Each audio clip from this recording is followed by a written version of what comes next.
মদিনার পথের ধুলি মাখতাম আমি পেলে সুরমা বলি ওই মদিনার পথের ধুলি মাখতাম আমি পেলে সুরমা বলি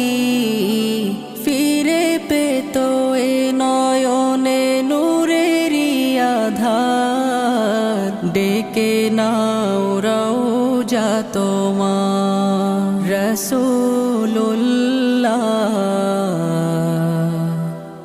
কি উপায় হবে আমার রাসূল